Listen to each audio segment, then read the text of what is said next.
My name's Teresa Maxwell, and I'm interviewing Dr. Theodore, and the interview is about evidence of the existence of God. What is your position within your organization? I used to be a fully professed Benedictine monk for 16 years.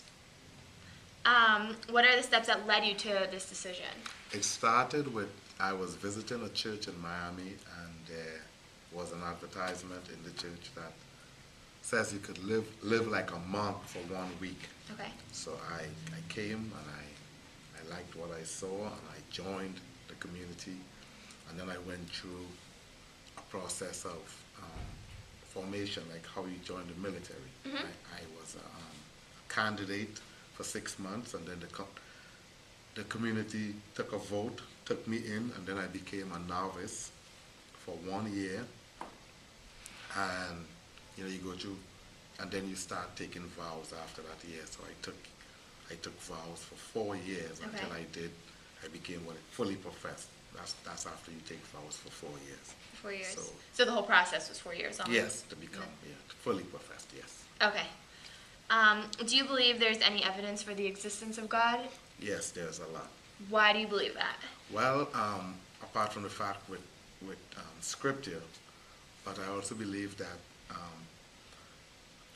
our elders, the people who, like in my own family, I grew up among God-fearing people. Mm-hmm. My grandmother, my mother, and then I heard stories in my family about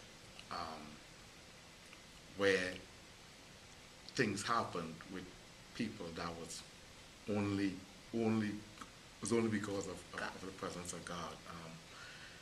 We have voodoo in our culture, and I have a story about my father who the voodoo man had tried to take my father's life, and my grandmother taught my father about reading the Bible and the Psalms, and so we call it spiritual warfare. Okay. Many years later, my father met the voodoo man on a bus, and when somebody called my father's name, the voodoo man said, "Oh my God, I know you. I sent you a spirit, and it came back to me." And so I remember that. So I wouldn't have been even alive because my father was a young man at that time. So we have clear examples of where people were visited by forces, evil forces, and we were knew about the powers, a greater power to overcome it. So did that story that you said, does your whole family believe in like the evidence of him because of that? Is that a big part? That was a big influence. Big, yeah. okay. So big that my oldest brother is a priest also. Then Okay. I went on and became part of religious life. So so it had to do with the influence of the elders, the people around you, and then the things that we learned, about reading the Bible and the stories coming out of scripture. Okay. So that would influence my belief. Okay, awesome. Does evidence mean anything to you? Like, if you didn't have that story, would you still believe in God? Yes, I don't need an intellectual platform for my faith because there's so many real life stories, and I believe in vibrations, and a God-fearing person gives off a certain kind of vibration.